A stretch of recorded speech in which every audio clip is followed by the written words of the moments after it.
बिस्मिल्लाहिर्रहमानिर्रहीम, अस्सलाम वालेकुम नाज़रीन, आप देख रहे हैं दिला स्टार। मैं हूँ यासिर रशीद और मेरे साथ हैं सीनियर सहाफ़ी राना मोहम्मद अजीम साहब। नाज़रीन, हुकूमत ने अपनी 3 साला कारकर्दगी बयान की। ये हुकूमत का मौक़िफ़ है। पीडीएम ने कराची में जलसा किया और पीडीएम का ये मानना है कि कराची का जलसा हुकूमत के खिलाफ रेफरेंडम था। ये पीडीएम का मानना है। पीपल्स पार्टी ये समझती है कि इस वक्त हकीकी अपोजिशन हम है। टफ टाइम पाकिस्तान मुस्लिम लीग नून या पीपल्स पार्टी नहीं हम दे रहे हैं, ये पीपल्स पार्टी का मानना है। लेकिन हुकूमत की 3 साला कारकर्दगी पर अवाम क्या राय रखते हैं, पहले वो मुलाहिजा कीजिए, फिर गुफ्तगू को आगे बढ़ाते हैं। बहुत हो गई है। मैं एक ट्रांसपोर्टर हूँ, डीज़ल बहुत महंगा हो गया है और टायर बहुत महंगे हो गए हैं। हमारा जो कारोबारी खसारा है वो बढ़ गया है, हमें कुछ नहीं बच रहा। जो 1500 में चीज़ आती थी वो आज 4000 में आ रही है, जो 4000 की थी वो 10,000 में आ रही है। हम मजबूर हैं कि हुकूमत से अपील कर रहे हैं कि कोई महंगाई कम करे। हुकूमत से यही अपील है, हमारे महंगाई जो है कम करें। हमारा इतने में गुजारा नहीं है, हर इंसान जो है परेशान है, कोई भी खुशहाल नहीं है। घी, चीनी, आटा गरीब आवाम की पहुंच से दूर हो चुका है। मेडिसिन को ले लें आप, 500% के करीब उसका इजाफा हो चुका है। 18 के इलेक्शन में जो खान साहब ने वादे किए थे उनमें से तो एक भी वफा नहीं किया इन्होंने। हालात या बजाते खुद इमरान खान बंदा ठीक है, लेकिन गाहाँ अमला बहुत ख़राब है। जो सिलेंडर 1000 रुपये का था, अब सिलेंडर है 1800-1900 रुपये का। तो महंगाई की बात करें, ये 3 साल हुए हैं इस हुकूमत को, इसने यानी कि कमर तोड़ दी है गरीब आदमी की। हुकूमत को 3 साल हो गए हैं, कोई भी कारकर्दगी सामने आई है इनकी? हर वक्त महंगाई। पेट्रोल का रेट देख लें, अब 120 रुपये हो गया है। आई ने तो मुल्क का बेड़ा गर्क कर दिया। 3 साल कारकर्दगी बिल्कुल ज़ीरो है गवर्नमेंट की, बिल्कुल ज़ीरो। ये सिर्फ बातें कर रहे हैं और कुछ नहीं कर रहे। नाज़रीन, ये अवाम की रिकॉर्ड की गई राय में से कुछ हिस्सा है जो आपके सामने पेश किया गया। राना साहब, एक तरफ हुकूमत ये समझती है कि महंगाई कुछ नहीं होती। आज वज़ीर आज़म ने भी महंगाई का तकाबुली जायज़ा लिया है। परचून और मंडी के निर्खों में जो फ़र्क है, गैर मंतकी फ़र्क है, उस पर एक्शन लेने का हुक्म दिया गया है। क्या समझते हैं, इस महंगाई को लेकर हुकूमत सही है या फिर अवाम सही है? बिस्मिल्लाहिर्रहमानिर्रहीम, अस्सलातु वस्सलामु अलैका या सय्यदी या रसूलल्लाह, अस्सलातु वस्सलामु अलैका या सय्यदी या हबीबल्लाह। जैसा आपने अवाम की तर्जबानी की, अवाम के जज्बात को दिखाया, कोई शक नहीं कि आम शहरी, आम आदमी जो है वो सख्त परेशान है महंगाई के हाथों, सख्त परेशान है यहाँ पे कि किस तरीके से दिन ब दिन इजाफा महंगाई में हो रहा है। लेकिन हमें इसका एक काबिल जायज़ा भी तो लेना चाहिए। क्या दुनिया के तरक्की याफ्ता ममालिक जो हमसे बहुत ज़्यादा तरक्की याफ्ता ममालिक हैं, क्या वहाँ पे महंगाई कम हुई? क्या वहाँ पे रेशो कम हुई? क्या वहाँ पर इन 3 सालों में ये जितनी पाकिस्तान में महंगाई है, ये जितना पाकिस्तान में मामलात हैं, क्या वहाँ पर भी ऐसे मामलात हैं या इससे बुरे मामलात हैं? एक जायज़ा ज़रूर लेना चाहिए। देखें, दालें कहाँ से आती हैं, मैं हुकूमत की को वकालत नहीं कर रहा, लेकिन हमें कुछ ना कुछ हमें जायज़ा लेना चाहिए। जब आप टीवी पे बैठते हैं, हमने अवाम, बिल्कुल मैंने तो पहले कहा कि अवाम तंग है, लेकिन हमें जायज़ा लेना चाहिए। क्या दालें पाकिस्तान में हैं? क्या ऐसी चीज़ें, ऐसी मसनूआत जो पाकिस्तान से बाहर से आती हैं, तो आपको तो वही रेट देना पड़ेगा ना जो बाहर से आता है। अब भी आपके पाकिस्तान में बहुत सी चीज़ें उन ममालिक की निस्बत बहुत सस्ती हैं जो ममालिक जो है जिन्हें आप तरक्की याफ्ता ममालिक कहते हैं। आप अमेरिका के साथ मुआवजना करके देख लें, आप बरतानिया के साथ मुआवजना करके देख लें, आप यूरोप के किसी मुल्क के साथ मुआवजना करके देख लें, आप भारत के साथ मुआवजना करके देख लें, आप बांग्लादेश के साथ मुआवजना करके देख लें, आप अब इवन अफगानिस्तान के साथ मुआवजना करके देख लें, जहाँ पर पानी की एक बोतल कितने की मिल रही है, जहाँ पे खाने की एक प्लेट कितने की मिल रही है। ये सारी चीज़ें हमें देखनी चाहिए। अब हुकूमत के जो दावे हैं, हुकूमत ने कहा जी हमने हेल्थ कार्ड जारी किए, KPK में तो हो गए, पंजाब में भी काफ़ी हद तक हो गया। हुकूमत का ये जो मौक़िफ़ है, ये हुकूमत ने कहा किसानों को हमने कार्ड दिए, वो भी दिए। बहुत सी चीज़ें ऐसी हैं जिसका आम शहरी को तो शायद ना उसका फ़ायदा हो, लेकिन जिसको मिला है उसका फ़ायदा ज़रूर होगा। या सर, लेकिन मैं आपको एक बड़ी इस सारी ये जो आज मीटिंग के अंदर ये बात की गई कि मंडी के नर्ख क्या है, मिसाल के तौर पर अगर सब्ज़ी ले लें, जो मकामी सब्ज़ी है, मटर ले लें, अभी सीज़न का स्टार्ट है, मंडी के अंदर आपको 230 रुपए किलो मिले, लेकिन अगर वो मोहल्लों की दुकान पे आ जाए तो वहाँ पे 100 रुपए पाओ, यानी 400 रुपए किलो मिले, यानी 170 रुपए का फ़र्क पड़ जाए। तो ये भी तो मेंटेनेंस रखनी है ना, बैलेंस बिल्कुल रखना है जी। इसमें हुकूमत की मैं समझता हूँ वो टीम जिसे प्राइस कंट्रोल कमेटी कहते हैं, जिसे प्राइस कंट्रोल इंस्पेक्टर कहते हैं, जिसे कहते हैं DCO जो होते हैं, जो AC होते हैं, जो वहाँ पे मुकामी मजिस्ट्रेट होते हैं, जो वहाँ पे मुकामी जो दीगर लोग होते हैं, ये उनकी नाकामी या उनकी मिलीभगत है। ये बिल्कुल आपने दुरुस्त कहा है। मैं चूंकि खुद इसका आई विटनेस हूँ कि एक चीज़ मंडी से मिलती है 30 रुपए किलो, जब हम उसको लेकर गली मोहल्ले की एक दुकान पे जाते हैं तो वहाँ से मिलती है 130 रुपए किलो। तो 100 रुपये जो प्रॉफिट है वो जो कमा रहा है वो दुकानदार कमा रहा है, और गालियाँ कौन खा रहा है? हुकूमत खा रही है। और उसमें हिस्सा कौन ले रहा है? वो वहाँ पर इंस्पेक्टर हिस्सा ले रहा है, जिसे प्राइस कंट्रोल कमेटी को कंट्रोल करने के लिए कहा जा रहा है। या सर अब हुकूमत फैसला कर चुकी है। ले मैं आपको ना असल खबर की तरफ आते हैं, आपको एक बड़ी खबर दे देते हैं। या सर हुकूमत के पास आखिरी टाइम मिला है 6 माह का। ये मैं आपको बिल्कुल आपको एक दुरुस्त कह रहा हूँ। इस 6 माह में हुकूमत ने अगर अपनी सिमत को दुरुस्त कर लिया, 6 माह कहाँ से मिले आपको समझ गए हैं, कुछ चीज़ें बताने वाली नहीं है, इशारतन आप समझ गए हैं। अगर इस 6 माह में हुकूमत ने अपनी सिमत को दुरुस्त कर लिया, हुकूमत डॉलर को वापस ले आई, हुकूमत ने महंगाई पे कंट्रोल कर लिया, अवाम को रिलीफ दे दिया, तो फिर 6 माह के बाद तहरीक इंसाफ को तहरीक इंसाफ बनने के लिए एक और इलेक्शन जीतना पड़ेगा, वही इसकी बुनियाद होगा। और अगर 6 माह, मैं फिर ये कह रहा हूँ, अगर ये 6 माह में हुकूमत कुछ ना कर सकी, हुकूमत वो डिलीवर ना कर सकी जिसकी तवक्को की जा रही है, तो फिर 6 माह बाद, ले मैं आपको ये भी खबर दे दूं, फिर 6 माह बाद डील शील का मामला शुरू हो जाएगा। फिर 6 माह बाद किसी ना किसी के साथ कोई ना कोई रवाबते तेज़ हो जाएंगे।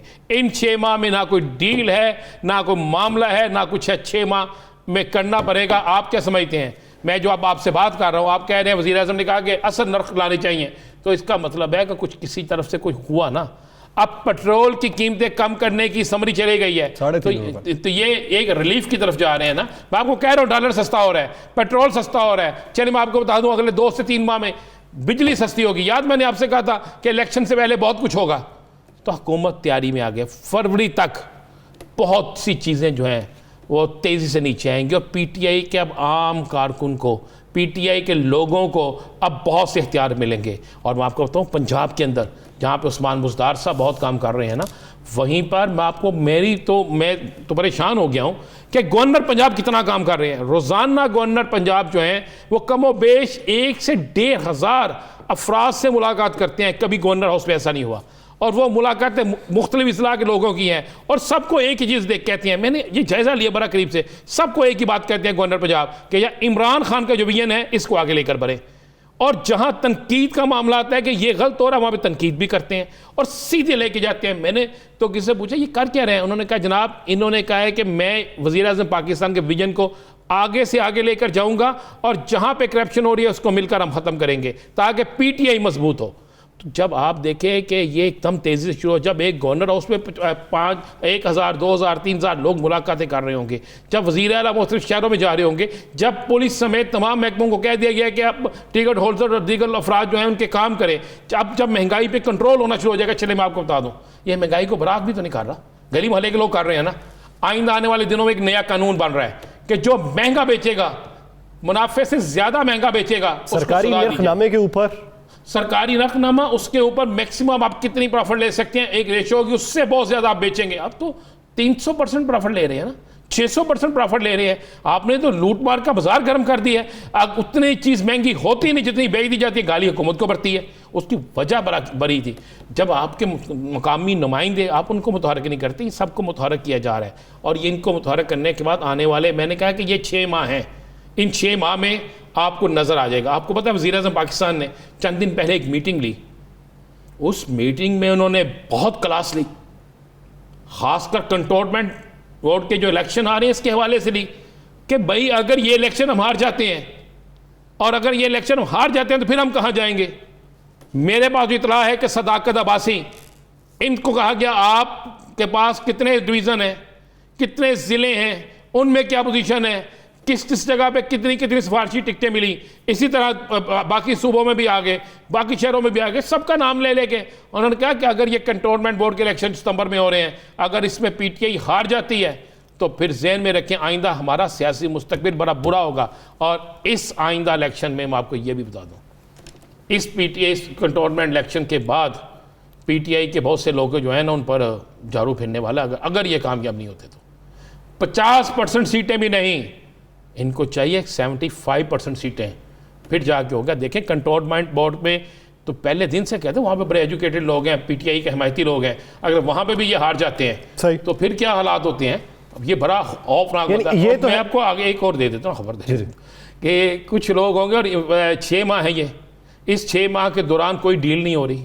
ये जो शोर मचा हुआ है ना कि शहबाज शरीफ का या दूसरा तीसरा, नहीं, 6 माह के बाद असल मामला शुरू होंगे। ये 6 माह हुकूमत और अपोजिशन दोनों के लिए बड़े अहम है। ये तो हुकूमती प्लानिंग होगी। दूसरी तरफ अपोजिशन की प्लानिंग आप कैसी देखते हैं? पीडीएम ने जो लॉन्ग मार्च की धमकी दी है, फिर आज अपोजिशन लीडर का रवैया कुछ बदला सा दिखाई दिया है, आप क्या समझते हैं पीडीएम किस हद तक कामयाब हो?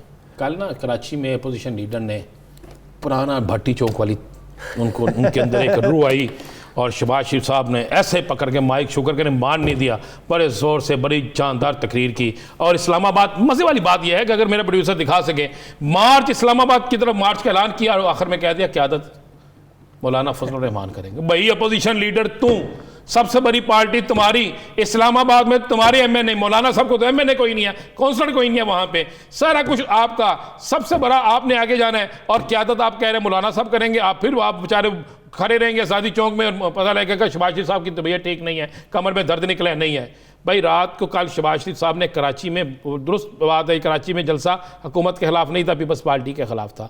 और कराची का जलसा कराची के लोग नहीं थे, सिंध के लोग थे, ज़हन में रखिएगा। उसमें जलसे में कुछ और, शहबाज शरीफ साहब ने बड़ी धुआंधार तकरीर की बड़े भाई को मुतमिन करने के लिए। चले मैं आपको खबर दे दूँ, बड़े भाई को मुतमिन करने के लिए कि जनाब मैं असल अपोजिशन हूँ, मैं वो अपोजिशन हूँ, आप बेफिक्र हो जाएं। आप ऐसे ही कहते हैं कि मरियम जो है बड़ी तकरीर, मैं तकरीर करता हूँ, मैं हुकूमत के चला जाऊँगा, मैं फलां कर दूँगा।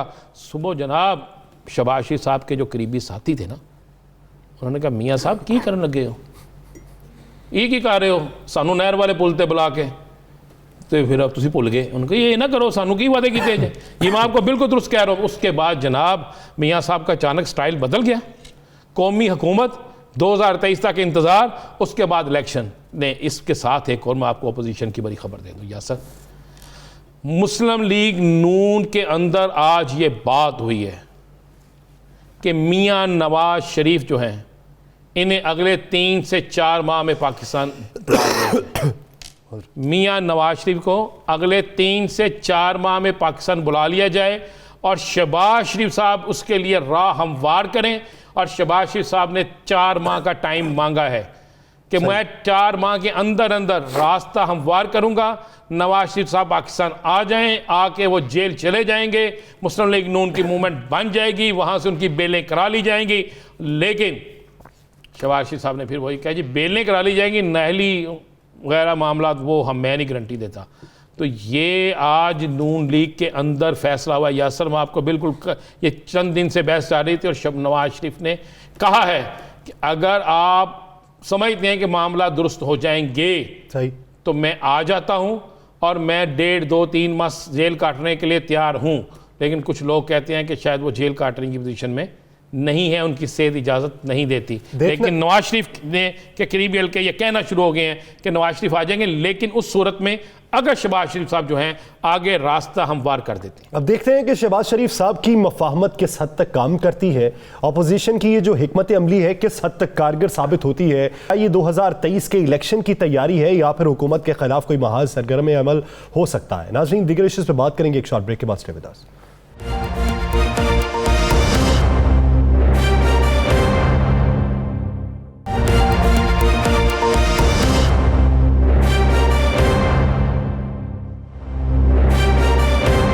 Welcome back. नाज़रीन, एक तरफ पीडीएम का ऐलान, दूसरी तरफ हुकूमत का ये कहना है कि सिर्फ खिसियानी बिल्ली खंबा नोचे के ये मुतरादिफ है।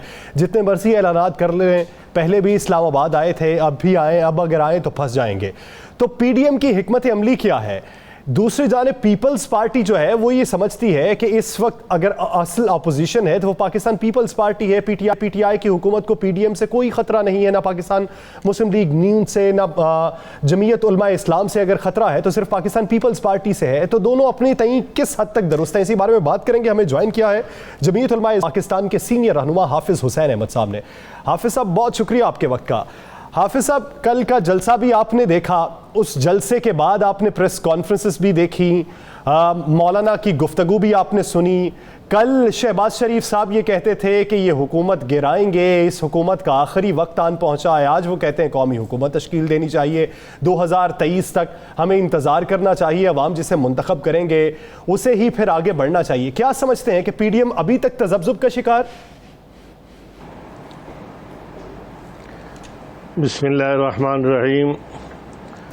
देखिए, जहाँ तक कल के जलसे का ताल्लुक़ है तो मैं एक सियासी वर्कर की हैसियत से समझता हूँ कि ये पीडीएम का जो जलसा था बराए नाम तो हुकूमत के ख़िलाफ़ जलसे का ऐलान किया गया था, लेकिन असल अगर आप देखेंगे तो ये बाकायदा तौर पर कराची का जलसा कल का वो पीपल्स पार्टी के और सिंध के में जो हुकूमत है उनके ख़िलाफ़ ये जलसा था।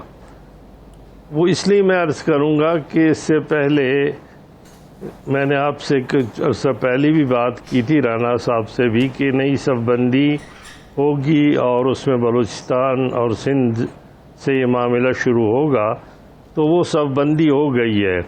और फिर मौलाना फजल रहमान साहब और सिंध के जो JUIF की क़ियादत है उन्होंने वाज़ेह तौर पर कहा स्पीकर ले लें, डिप्टी स्पीकर ले लें, फ़िलहाल ले लें, लेकिन हमने इनकार किया।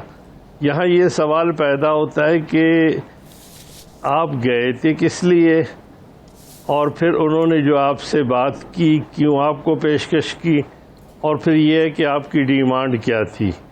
असल बुनियादी मसला ये है कि सिंध में GDA, JUIF और दीगर जो कौम परस्त जमातें हैं उनको बाकायदा तौर पर पीपल्स पार्टी के सामने ला के खड़ा किया गया है मुस्तकबिल के इलेक्शन से के हवाले से।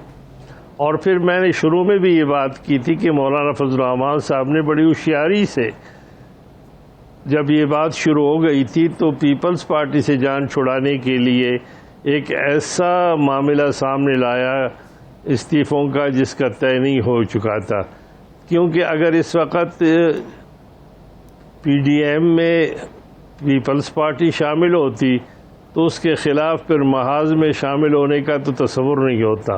और फिर आप देखेंगे कि कल के आप फुटेज निकाल के देखें, इस वक्त राना साहब भी और आप भी और नाजरीन भी देखें तो स्टेज पर बाकायदा तौर पर हुकूक सिंध के हवाले से बैनर लगे हुए थे। तो मैं समझता हूँ कि अगर हुकूक सिंध के हवाले से आप बैनर लगाते स्टेज पर और फिर कराची में जलसा करते हैं और फिर लॉन्ग मार्च के लिए अपने लाड़काना जाना है, कि इस तरह लगता ये है कि ये जो सूरत हाल है तो बड़ी होशियारी के साथ जो है वो मुस्लिम लीग नून और शहबाज शरीफ को पीपल्स पार्टी के ख़िलाफ़ इस जलसे में इस्तेमाल किया गया। और यही बात है कि रात गई बात गई, जो ही वो रात को निकल गए बात तो वो कौमी हुकूमत पे आ गए। तो मैं समझता हूँ कि इसको आप जितना भी सीधा रखने की लिए कोशिश करेंगे तो फौरी तौर पर वो टेढ़े का टेढ़ा ही रहेगा। आप मौलाना फजल रहमान शहबाज शरीफ साहब शहबाज शरीफ वो ज़्यादा जज्बाती हुए, मौलाना सबसे ज़्यादा। मौलाना फजल रहमान अचानक मुतहरक हो गए, एक लॉन्ग मार्च का ऐलान कर दिया, तारीख नहीं दी और तारीख खानी भी नहीं, वो आपको पता मुझे भी पता है। मौलाना साहब को किसी तरफ से कोई लाइन मिली है? मौलाना साहब किसी और मकसद में है, क्या है?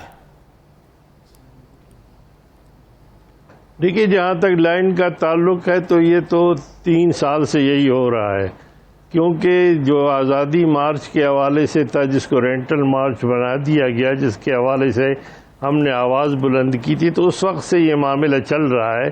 और फिर मामलात ये हैं कि जब भी वो चाहेंगे लंदन से जिस अंदाज में भी चाहेंगे तो मौलाना साहब जो है रिमोट कंट्रोल वहाँ पर है और वहाँ से जो कुछ होगा आप कह रहे हैं कि मौलाना साहब का रिमोट कंट्रोल जो है वो लंदन में है, यानी मियां नवाज शरीफ के पास है? बिल्कुल, हमने पहले भी बात की थी। और ये रेंटल जो तमाम जलसे हैं और उससे पहले जो रेंटल इन्होंने आज़ादी मार्च की थी, इसके बारे में तो हमने भरपूर अंदाज में बात की है। और अब भी हम ये बात करना चाहते हैं कि आप देखेंगे कि तजादात बिल्कुल सामने हैं और पीडीएम तो पीपल्स पार्टी ने बनाई थी। और अगर मैं समझता हूँ कि पीडीएम से पीपल्स पार्टी को निकालने के हवाले से जो सूरत हाल है वो आज समझ में आ रही है कि आज सिंध में बाकायदा तौर पर JUIF जो है वो तहरीक इंसाफ और दीगर तमाम जमातों के साथ मिलकर मुस्तकबिल में जो है वो पीपल्स पार्टी का मुकाबला करेगी। तो यकीनन ये जो बातें कर रहे थे ये सिर्फ दीगर 3 सूबों के लिए होगा, इस्लामाबाद के लिए होगा। तो ये जो यहूदी एजेंट वगैरह के जो इल्ज़ामात थे तो क्या ये सिंध में उनके लिए कारामद साबित नहीं होंगे? जलसे के अंदर खवातीन के दाखिले पर पाबंदी आयद रखी गई। एक तरफ PDM के पहले जलसे होते थे, माजी में मरियम नवाज साहिबा मौजूद होती थी, पाकिस्तान मुस्लिम लीग नून की खवातीन क़यादत वहाँ पे मौजूद रहती थी। लेकिन कल PDM के जलसे में खातून की शिरकत को ममनू रखा गया, जिस पर पीपल्स पार्टी ने भी काफ़ी तहफ़्फ़ुज़ात का इजहार किया और तनकीद भी की। आप इस फैसले को कैसा मानते हैं? देखिए, जहाँ तक खवातीन का ताल्लुक है तो वहाँ पर भी फैसले वो नहीं थे। वहाँ पर जो सिंध की क़यादत है उन्होंने तो कह दिया था कि खवातीन नहीं आएंगे, लेकिन आप देखिए मौलाना फजल रहमान साहब ने बाकायदा तौर पर इजलास के बाद जो ब्रीफिंग थी, प्रेस ब्रीफिंग, उसमें बाकायदा शहबाज शरीफ साहब के साथ खड़े होकर ये बात की कि नहीं खवातीन आएंगे। तो मैं समझता हूँ कि ये जो नापुख्तगी है फैसलों के हवाले से, ये इसका तो आपको हर कदम पर अंदाज़ा होगा। और फिर आप देखिए कि वहाँ से तहरीक चलाने वाली बात थी और वहाँ से कह रहे थे कि हम लॉन्ग मार्च करेंगे और इस्लामाबाद की तरफ रुख करेंगे, और यहाँ से कराची से निकलने से पहले उन्होंने फौरी तौर पर अब कौमी हुकूमत की बात कर दी। तो इससे पता चलता है कि फ़ैसलों के हवाले से यकीनन अब भी हर एक की अपनी राय है और हर एक का अपना बयानिया है, और यही बयानिया जो है वो मुस्लिम लीग उस अपने बयानिया के हवाले से भी उसकी जिम्मेदारी नहीं ले सकती जो नवाज शरीफ साहब का बयानिया था। और यही बात शुरू में ही हमने की थी। मार्च नजर आ रहा है? नहीं, मैं नहीं समझता हूँ कि लॉन्ग मार्च। देखिए, इस वक्त यानी मसला ये है कि मौसम के हवाले से, अब मौसम के हवाले से अगर ये फैसले नहीं करेंगे सितंबर के बाद, तो फिर यकीनन फिर जब सर्दी आएगी तो फिर सर्दी में किस तरह ये लॉन्ग मार्च करेंगे। और मैं समझता हूँ कि मामलात जिस अंदाज में शहबाज शरीफ साहब ले जा रहे हैं, नहीं देखिए जी, बाहर भी आ जाएगी, लेकिन सवाल ये है कि बाहर किसके लिए आएगी? सियासी मौसम बाहर तब आएगी जब सियासी तौर पर सियासी फैसले होंगे। और मैं समझता हूँ कि इस वक्त जो फैसले हैं वो बाकायदा तौर पर जिस अंदाज में किए जा रहे हैं वो यानी सिर्फ फॉर्मेलिटी पूरी करने के लिए शहबाज शरीफ साहब और मुस्लिम लीग नून ने शिरकत की थी। बाकी तो आपको पता था कि सारा गैदरिंग जो है वो मदारिस के तलबा और JUI का था, और उसमें बाकायदा तौर पर जो बात की सामने लानी गई थी वो स्टेज पर था, जिस पे बहुत बड़ा सा बैनर लगा हुआ था कि हुकूक सिंध के हवाले से ये कॉन्फ्रेंस हो रही है। तो मैं समझता हूँ कि हुकूक सिंध एक अलग मौजू है और लॉन्ग मार्च और हुकूमत को गिराना एक अलग मौजू है। हुकूक सिंध के हवाले से जलसा करना और फिर उसको इस हवाले से लॉन्ग मार्च के लिए पेशखेमा करार देना, तो ये बड़ी ज़्यादती है और कौम ने इसको देख लिया है। हाफिज साहब, आप क्या समझते हैं कि अगर ये 6 माह के दौरान कोई तहरीक नहीं चलती तो क्या ये सब जमातों का 2023 के इलेक्शन की तैयारियों का पेश खैमा है? और जिस तरह आज अपोजिशन लीडर ने कहा कि कौमी हुकूमत तश्कील देनी चाहिए, क्या आपको लगता है कि मुस्तकबिल करीब में PDM जमातों का इत्तेहाद भी हो सकता है इलेक्शन में? मैं समझता हूँ जी मुश्किल है, वहाँ इत्तेहाद मुमकिन नहीं है। इस वक्त जो सूरत हाल ये है उसमें ख़ुद मुस्लिम लीग के अंदर जो सूरत हाल है उसमें जो खींचातानी है वो पता नहीं इन्हें किस जगह पर पहुंचाएगी।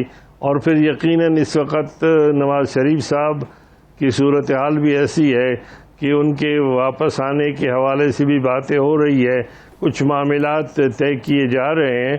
ये जो कौमी हुकूमत के हवाले से जो बात की गई है ये इस तरह नहीं है, बल्कि ये बाकायदा तौर पर बातचीत चल रही है और दरमियान में जो है एक वक्फे के हवाले से आप समझें कि नवाज शरीफ साहब ने उसमें शिरकत की जलसे में, लेकिन उसके बाद वो अपने उसी मिशन पर है और वो मुफाहमती जो मिशन है उस पर वो कारआमद होंगे।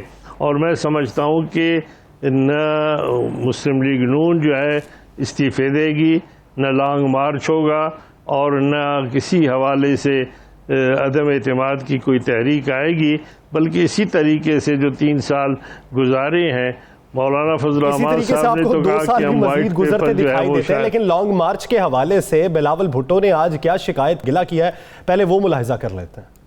स्केड्यूल था, बेचारा निसार खोरो साहब भाग दौड़ कर रहा है, तैयारी कर रहा है कि अगला हफ्ता तो हम लॉन्ग मार्च के लिए निकल रहे हैं, काफिले तैयार, ये वाले सखर वाले होटल्स का बंदोबस्त या किसी का मैरिज शादी हॉल का बंदोबस्त, किसी का पेट्रोल का बंदोबस्त, और एन वक्त पे मुड़ के कहना कि नहीं अब तो लॉन्ग मार्च तो इस्तीफे के बगैर नहीं हो सकते।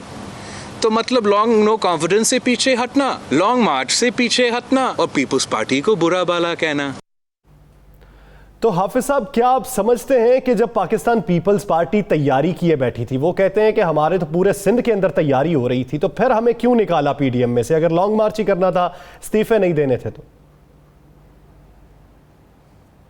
देखिए, जहाँ तक इस्तीफ़ों का ताल्लुक है तो खुदा लगती बात यह है कि पीपल्स पार्टी ने शुरू ऐसी इस्तीफ़ों की मुखालिफत की थी और एक ऑप्शन के तौर पर उन्होंने यकीनन इसको जगह दी थी उस 26 निकात में, लेकिन उसमें सूरत हाल तो बिल्कुल वाज़ेह है कि ख़ुद मोहतरमा मरियम साहिबा ने भी जो है कहा था कि 2 जो उनके इस्तीफ़े थे कि जनाब गलती से वो गए थे स्पीकर के पास, तो उन्होंने कहा था कि आप उसके मुँह पे दे मारे, और उसमें खुद उनके करीबी अजीज भी थे। मैं समझता हूँ कि उनकी बात भी नहीं मानी गई, तो इस्तीफे देने के हवाले से मैं समझता हूँ कि ये इस्तीफों के हवाले से जो बात थी वो सिर्फ पीपल्स पार्टी को दीवार से लगाने और पीडीएम से निकालने की बात थी।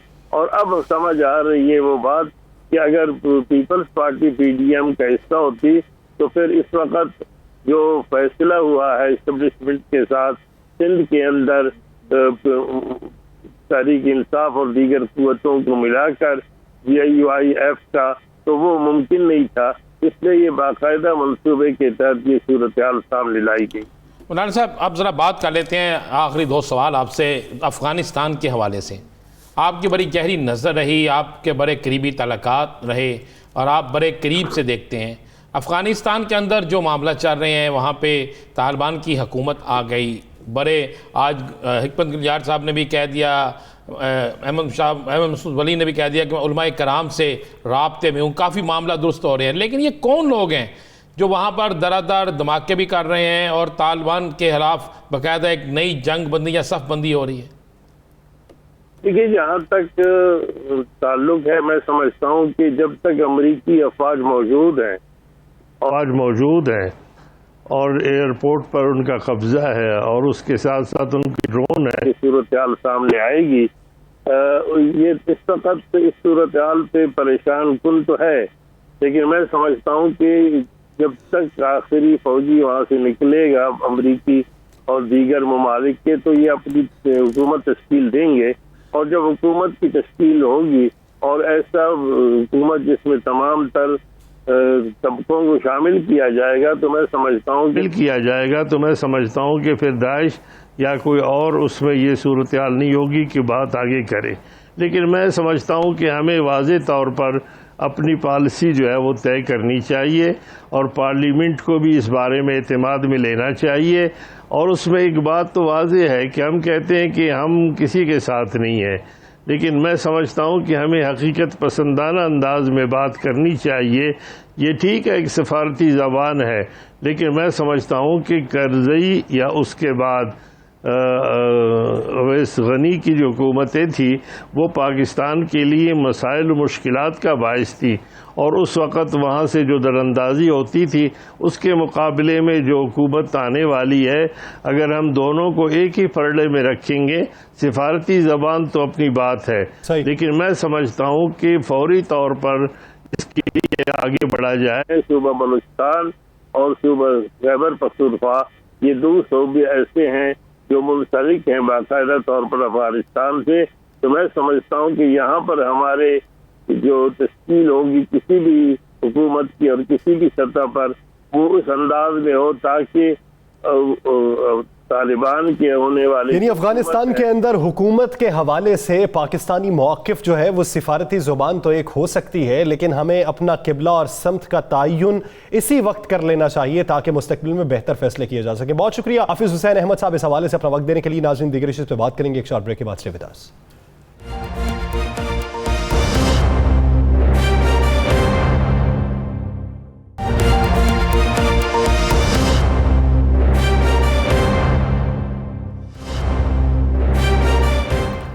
Welcome back. नाज़रीन, एक तरफ हुकूमत को लगता है कि अपोजिशन के तमाम तर दावे लॉन्ग मार्च, जलसे जुलूसों के हवाले से और हुकूमत गिराने के हवाले से ये सब बेवक्त की रागनी है, इनसे कुछ नहीं बनेगा। पाकिस्तान पीपल्स पार्टी ये समझती है कि अगर पीडीएम के प्लेटफॉर्म को सही तौर पे फाल करना था तो वो किस तरीके से हो सकता था। बिलावल भुट्टो जरदारी की गुफ्तगू जरा बोलते हैं, फिर इशू को आगे बढ़ाएंगे।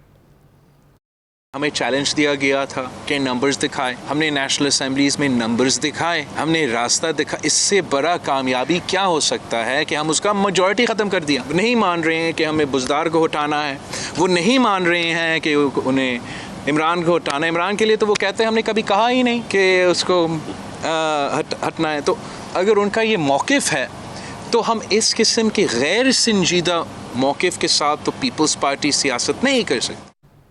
नाज़रीन, इसी बारे में बात करने के लिए हमें ज्वाइन किया पाकिस्तान तहरीक इंसाफ के रहनुमा सेनेटर सैफुल्लाह अबड़ो साहब ने। अबड़ो साहब, बहुत शुक्रिया आपके वक्त का।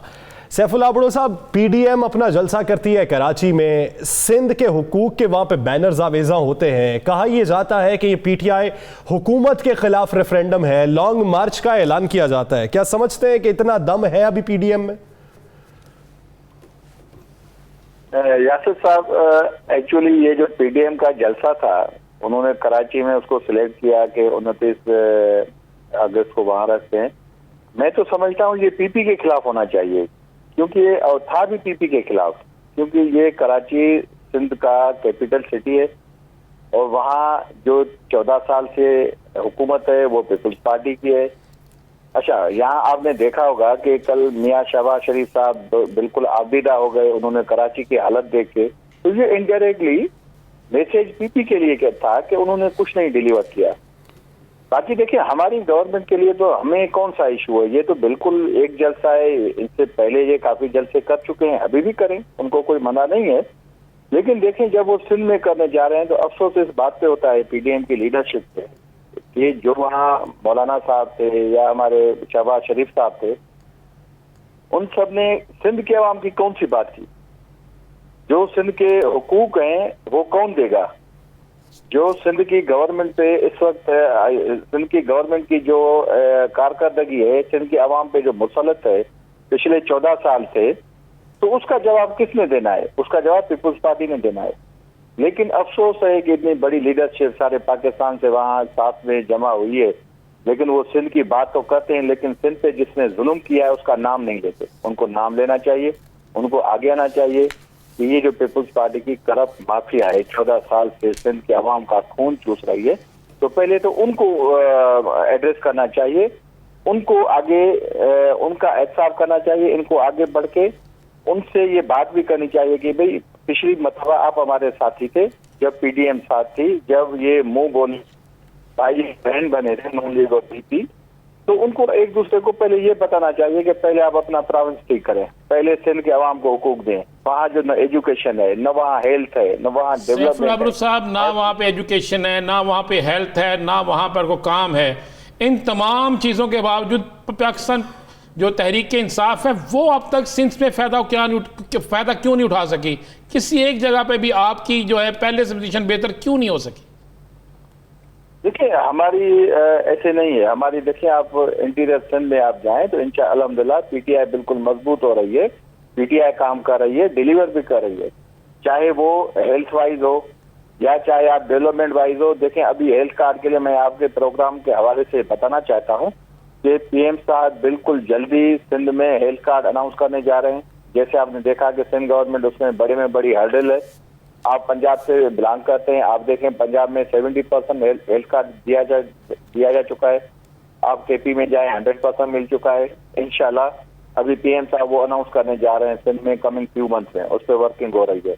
डेवलपमेंट के हिसाब से देखेंगे अरबों रुपए की डेवलपमेंट है। पिछले प्रोग्राम में मैंने आपको बताया। चले, ये डेवलपमेंट के हवाले से तो सिंध हुकूमत के साथ आपके तजादात चलते रहते हैं। अरबाब गुलाम रहीम साहब को आपने सिंध के अंदर खुसूसी टास्क दिया, वज़ीर आज़म ने मुआवने खुसूसी बनाया।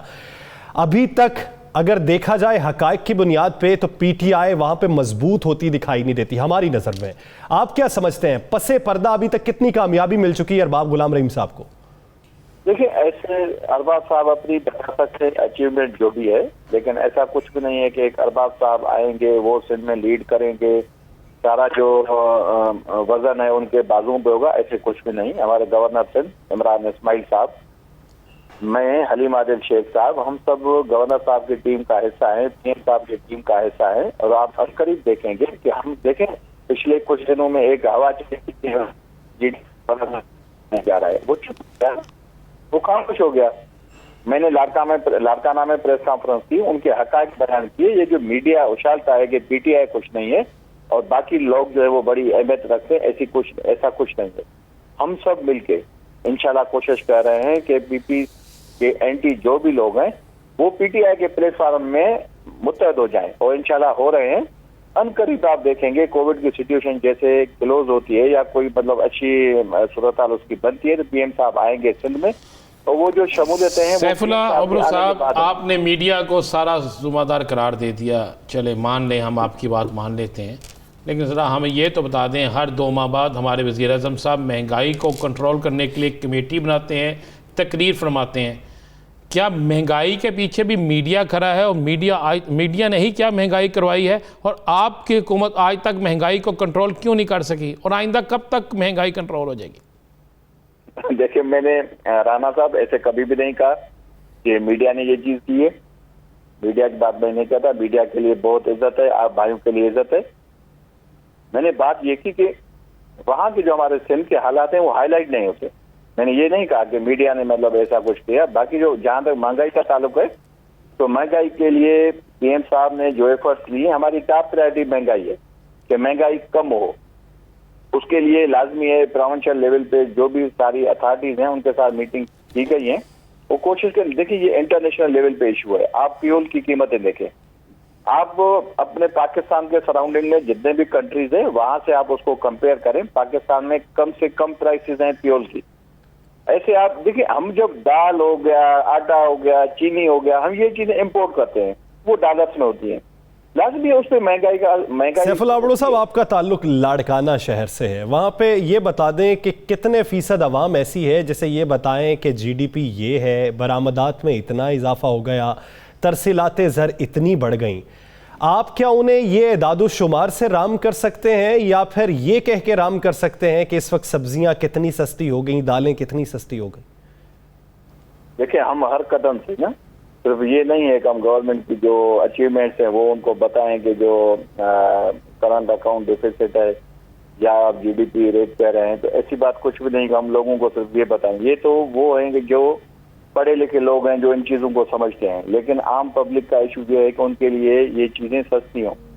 जो मार्केट में उनके खाने पीने की चीज़ें हैं या उनके जो सोसाइटी में उनको डेली या चलने के लिए उनको जो मतलब चीज़ें आसान और सस्ती मिलेंगी, तो वो उस पर जो खुश होंगे। तो हम इंशाल्लाह उस पर कोशिश कर रहे हैं कि महंगाई कम से कम जो है वो जल्दी उस पर काबू पाया जाए। लेकिन आप देखें ना, अगर पीटीआई महंगाई पैदा करती है, महंगाई पे कंट्रोल नहीं करती, तो जो वो जमहूरियत के जो लीडर्स हैं जो रोटी कपड़ा मकान का नारा लगाते हैं, आप उनसे पूछे ना, सिंध प्रोविंस उनका है ना, अगर महंगाई आर्टिफिशियल है या हम उसको कंट्रोल नहीं कर पा रहे तो पीपी क्यों नहीं कंट्रोल कर पा रही सिंध में? वहां तो उनकी गवर्नमेंट है।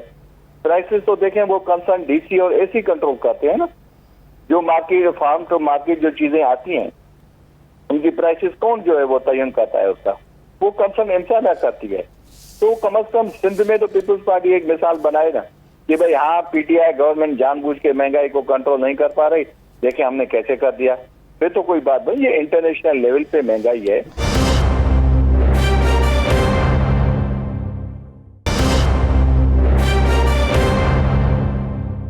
अगर इस्लामाबाद की तरफ मार्च का फैसला होता है, लॉन्ग मार्च का ऐलान कर दिया गया है, लॉन्ग मार्च के हवाले से फैसला हो जाता है, तो क्या आप इस्लामाबाद में आने की इजाज़त देंगे?